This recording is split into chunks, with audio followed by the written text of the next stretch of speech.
On parlait avec nos chers invités du consensus entre le pouvoir et l'opposition contre l'insécurité au Burkina Faso et au risque donc Covid avait la parole.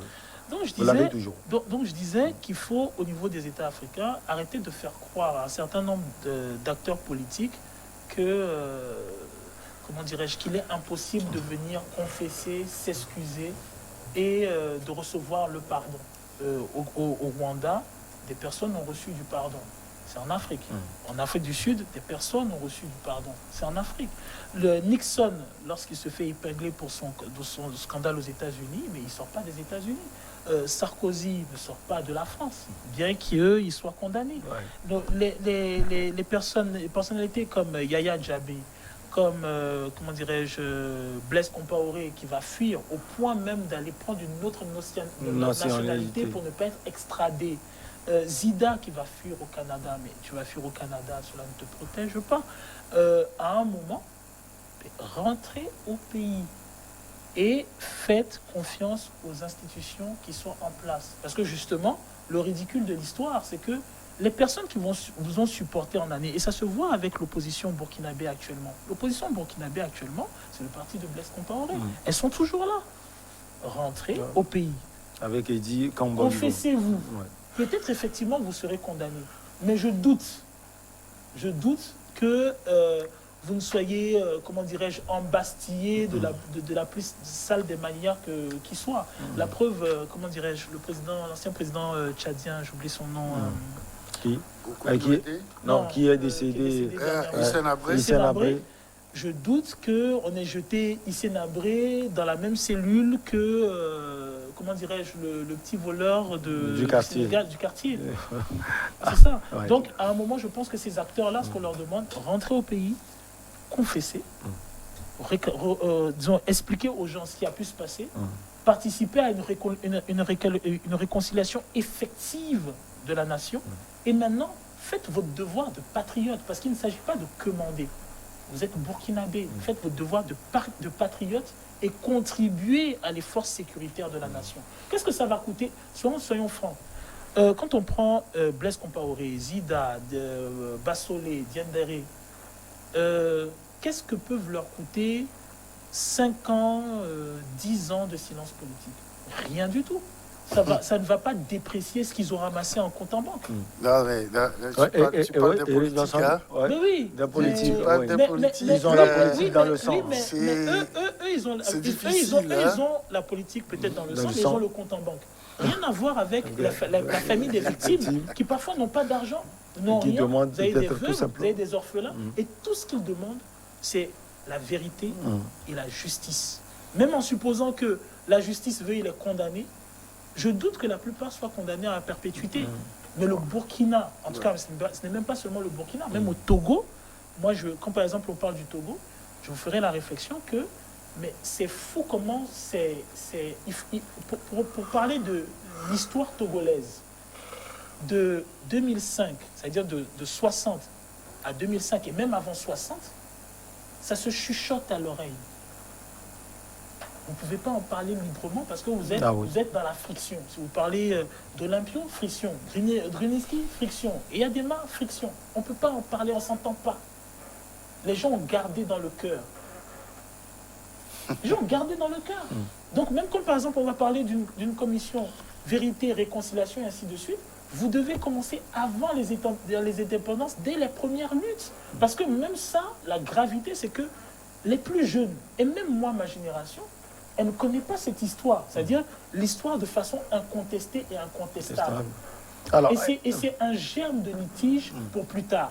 Ouais. Eric Johnson, vous pensez que c'est une stratégie pour le président Roch Marc Christian Kaboré, ce forum de 2022 à venir, pour aller résoudre les problèmes d'insécurité dans son pays? Parce que les personnalités citées, Blaise Compaoré, on a vu tout ce qu'il a fait pour le Burkina Faso sur le plan sécuritaire. Isaac Zida, c'est un militaire également, et d'autres anciens barons du régime Compaoré. Vous savez, ceux qui attaquent le Burkina, c'est des gens qui ont profité d'une situation pour venir s'installer là. C'est le départ de Blaise Compaoré du pouvoir. Blaise Compaoré au pouvoir, à part les attentats sporadiques, vous ne pouvez pas vous prendre une portion du territoire burkinabé. Donc, Roch Christian Kaboré, il n'est pas venu de nulle part. Ah, il était un ancien du système aussi. Il était du système. Il connaît le poids de tous ces gens-là dans la gestion des affaires du pays. Ce que moi je veux juste dire, c'est que le retour au pays de Blaise Compaoré va résoudre beaucoup de problèmes, Quoi, sur le plan que ce sécuritaire? soit sur le plan politique, sur le plan économique, sur le plan sécuritaire. Comme il est dit, c'est que Blaise Compaoré et tous ses lieutenants qu'ils aient cette humilité de venir dire devant le peuple, nous avons Comme fauté, Maurice l'a dit. nous avons fauté, aujourd'hui nous voici, faites de nous ce que vous voulez, mais nous demandons pardon. C'est la moindre des choses. Sauf que, vous savez, il y a une partie des gens qui réclament ce pardon-là, qui tire un peu trop sur la ficelle. Quand vous faites trop ça, vous avez vu ce qui s'est passé au Tchad. Il a parlé de Hissène Habré tout à l'heure. Oui, c'est Habré. Hissène Habré, si on l'avait renvoyé dans son pays, je pense que beaucoup de choses allaient se passer et les victimes pouvaient même rentrer, enfin, on pouvait même les indemniser. Mais aujourd'hui, il est parti avec un pan de l'histoire du Tchad. Comme il le dit. Encore que même Hissène Habré ne demandait même pas pardon. Il niait même Il le fait d'être responsable de tout ça. Oui, c'est ça. Donc il est parti avec tout ça et les victimes sont laissées à eux-mêmes. Donc je crois que la stratégie de Roch d'approcher même ses anciens amis pour qu'ils reviennent au pays et participer à l'effort national, je pense que c'est une stratégie salutaire et qui va beaucoup aider le Burkina, qui peine aujourd'hui à cause de cette insécurité-là à se relever économiquement. Par contre, Eric Johnson, on reste toujours avec vous. L'opposition qui souhaitait une suspension des dossiers judiciaires, notamment le procès du dernier gouvernement de Blaise Compaoré, n'a pas été suivi par la majorité. Oui, pourquoi on va suspendre? Non, le procès de... C'est pas logique. On peut effacer tout en même temps. Non, on peut pas le faire. On peut pas le faire ainsi. C'est trop facile. C'est donner quitus à d'autres gouvernements. C'est-à-dire que si on les pousse aujourd'hui à abandonner ce processus-là. Alors, quelle est la différence entre tout faire, ce forum qui va favoriser le retour de Blaise Compaoré et poursuivre le dernier gouvernement de Blaise Compaoré? Mais c'est-à-dire, en fait, vous voyez, il y a beaucoup d'amalgames. Ouais. On est les seuls sur cette planète-là à exporter nos coupables. Lorsque Napoléon se fait destituer, on ne l'exporte pas. Son débriefing, les secrets, le rapport d'État, l'intelligence, tout ça, les nazis, c'est Nuremberg. Le procès, il s'est tenu à Nuremberg. On n'a pas déporté les nazis. Non. À la Haye. Non. C'est-à-dire, on est les seuls qui acceptons d'exporter nos détenus. Lorsque, par exemple, vous avez le jugement, il ne sert pas simplement à relever les coupables et ainsi de suite. Le problème, c'est que ceux qui savent qui seront jugés, c'est eux qui partent premièrement. Et quittent d'abord le territoire pour ne pas se faire juger sur place, en se disant qu'ils vont être victimes de quelque chose eux aussi. Oui, non, c'est que justement, c'est-à-dire on limite la chose au fait qu'il y ait un jugement et qu'il Oui. puisse être victime d'une peine ou ainsi de suite. Voilà. Mais en Or, réalité, or. il s'agit de dossiers et d'expertises qui vont nourrir l'information, l'intelligence de l'État. Parce que lorsque, par exemple, vous avez, je donne un exemple, vous allez prendre un gros scandale de corruption, mettons, entre un ministre et une grosse multinationale, d'accord?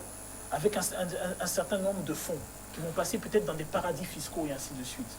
Le débriefing, il doit se passer dans l'État. Parce qu'il s'agit de questions subtiles, stratégiques et ainsi de suite, susceptibles de bénéficier à l'État. Mais lorsque, par exemple, vous avez un président comme Blaise Compaoré, on l'extrade, c'est même pas on l'extrade, il part en Côte d'Ivoire. Tout le bagage, toute l'information, tout ce qui est secret d'État et ainsi de suite, où est-ce que c'est déversé? C'est ça le problème. C'est-à-dire, qui s'en retrouve détenteur? Quand vous avez, par exemple, monsieur Zida, qui va au Canada, vous avez monsieur Gbagbo, que l'on déporte, qu'on emmène à la haie. Tout ça, ce sont des informations secrètes, vitales pour les États. Vous ne verrez jamais un Chinois, un Français, un Américain accepter que l'on déporte.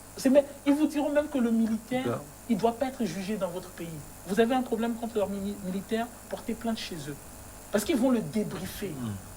Et le problème avec nous, c'est que lorsqu'on parle de jugement, tout le monde est focalisé sur la peine.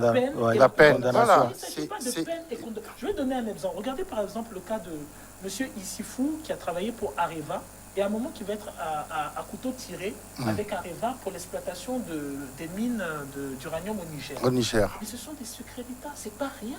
Quand vous prenez M. Blaise Compaoré, toute la structure de l'État, les mouvements de fonds, les paradis fiscaux, les investissements, quand vous parlez de le rapport, par exemple, à certaines personnalités comme Muammar Kadhafi, les groupes armés, et ainsi de suite, toutes ces informations-là, où vont-elles? Il ne s'agit pas simplement du beau. Ce sont des personnalités qui, en réalité, ne doivent pas être jugées hors du cocon national. Parce qu'il s'agit justement de défense nationale et aucun pays... Encore qu'il faut qu'ils reviennent. Eric Johnson, dernier mot, on sort de ce sujet. Oui, non, je pense qu'aujourd'hui, par rapport à ce qui se passe, il est de bon ton que ceux qui ont quitté leur pays, ceux qui se sont exilés, qu'ils sachent que le pays est en train de tourner et que le pays a encore besoin d'eux, qu'ils reviennent se faire pardonner et qu'on aille à une réconciliation véritable pour que le Burkina puisse se relever économiquement. Parce qu'aujourd'hui, il s'agit de cela.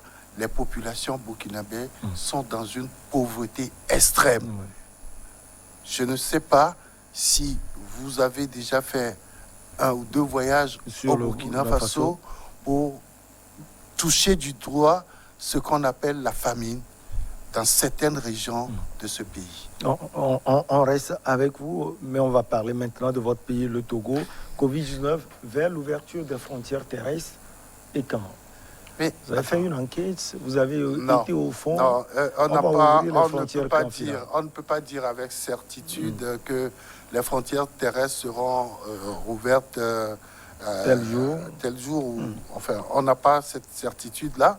Mais tout ce qu'on sait, c'est que suite à une réunion de l'Union économique et monétaire ouest-africaine, UEMOA, par visioconférence et dirigée par le Togo avec le ministre Midi Yawa, il est question, ministre de la Santé, il est question de la réouverture des frontières dans la zone.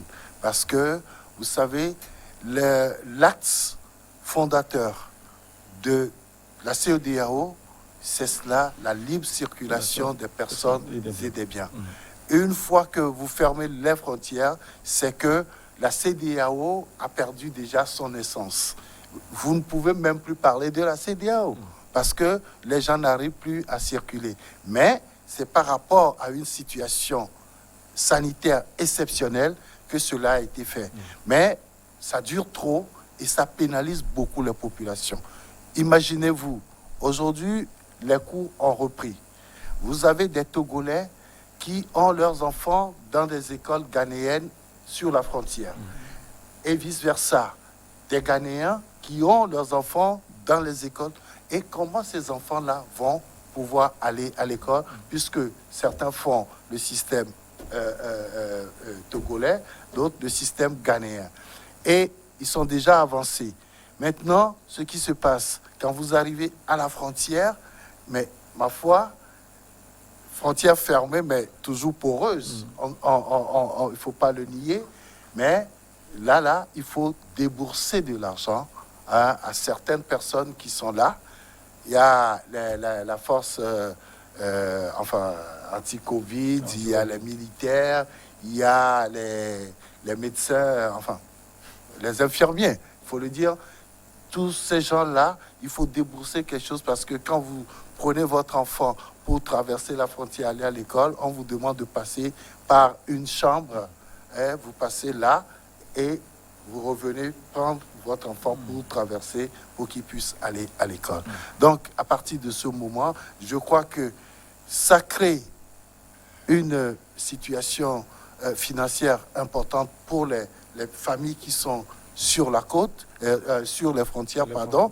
Et je dis, ce n'est pas bien pour la population. Donc, aujourd'hui, quand vous voulez traverser la frontière à Savikonji, vous déboursez d'abord 5 000 francs pour le contrôle de votre carte d'identité.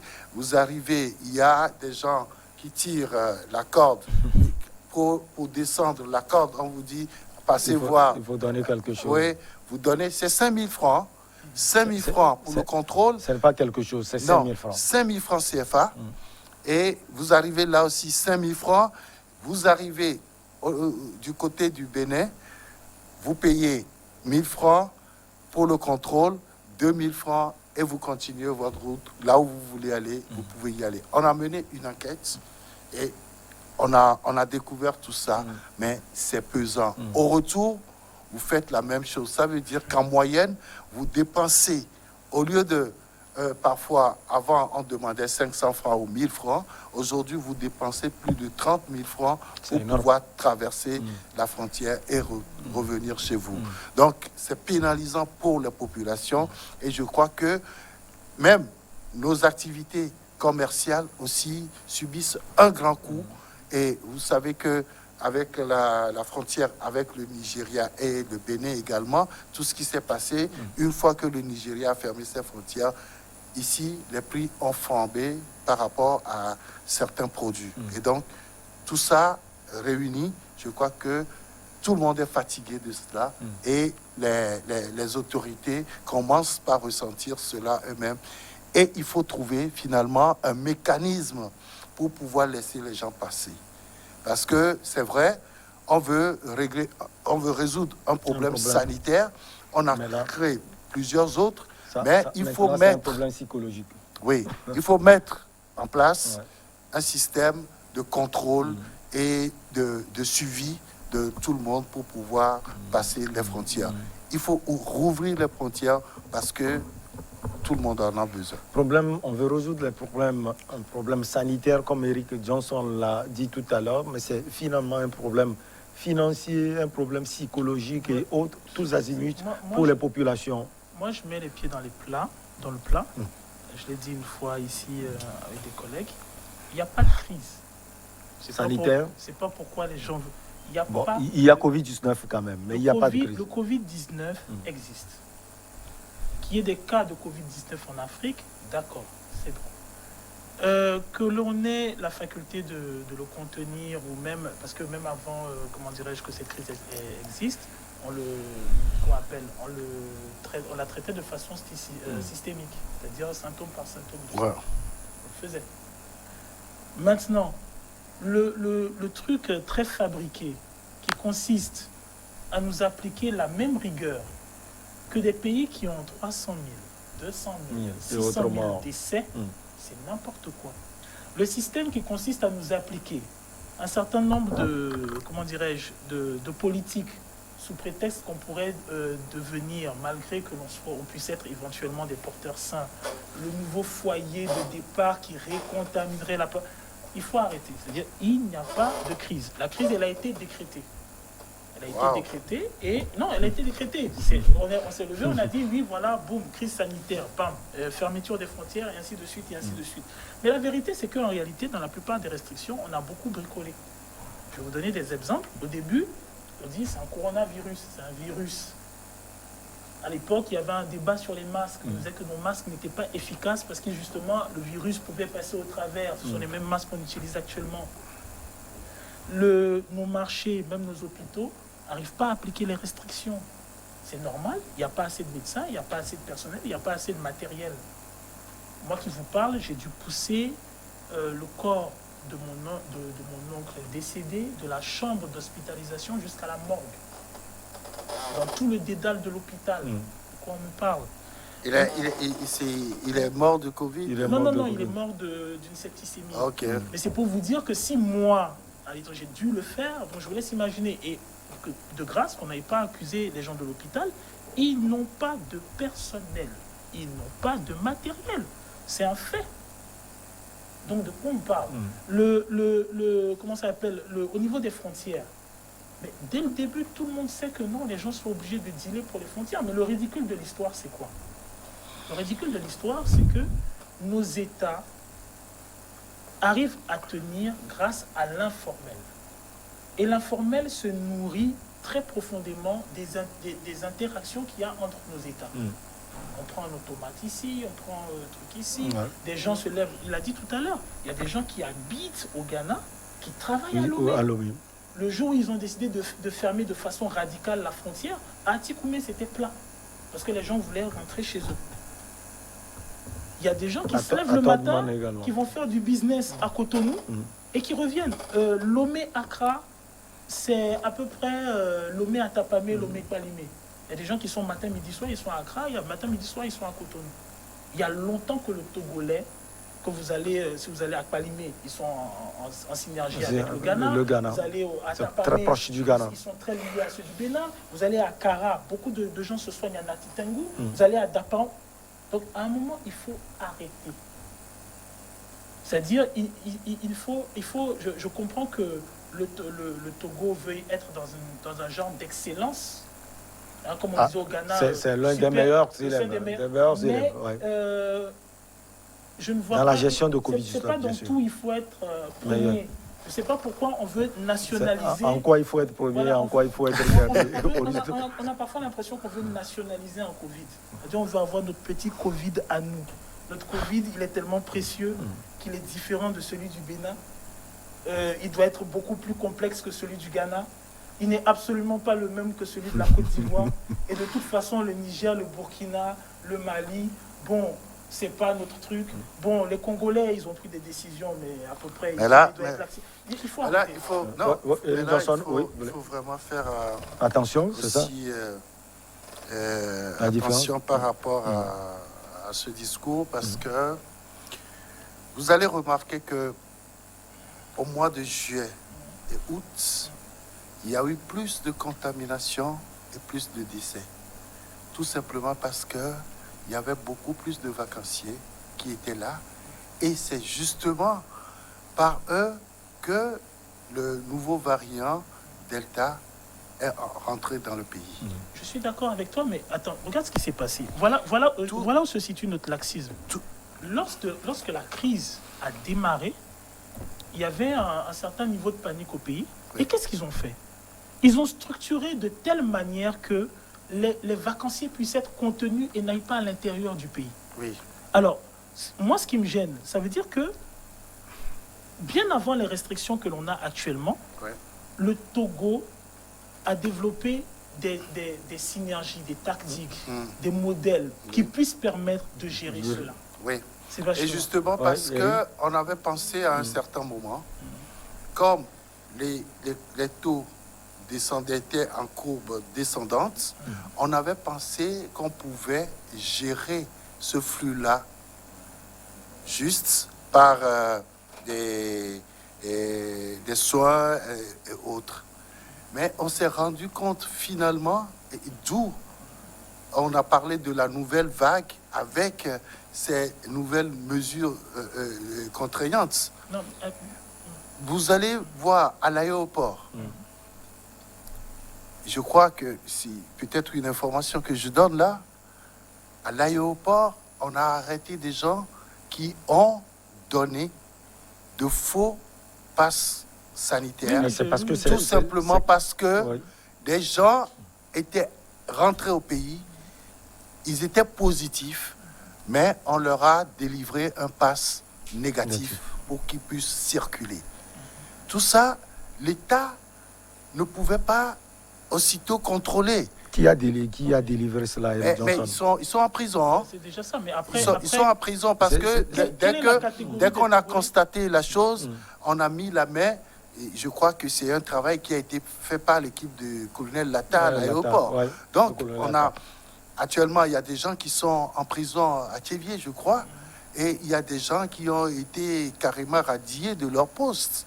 Mais ça n'a pas été publié très rapidement. C'est avant-hier, mercredi, quand le colonel Djibril a sorti quand même cette information selon laquelle un médecin, enfin, c'est pas un médecin puisque le Saint-Fort a réagi en disant que c'est un étudiant qui s'est permis cela en délivrant de faux passes sanitaires alors que les gens ne se sont pas fait vacciner, etc. C'est en fouillant un peu dans la foulée qu'on a eu cette information-là aussi.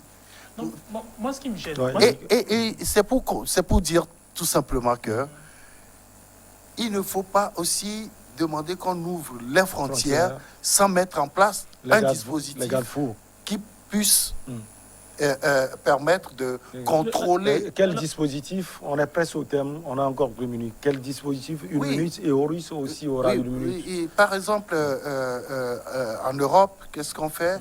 Il y a un kit qu'on met à la frontière. Tous ceux qui passent sont automatiquement contrôlés. Il y a un test qui se fait rapide pour savoir.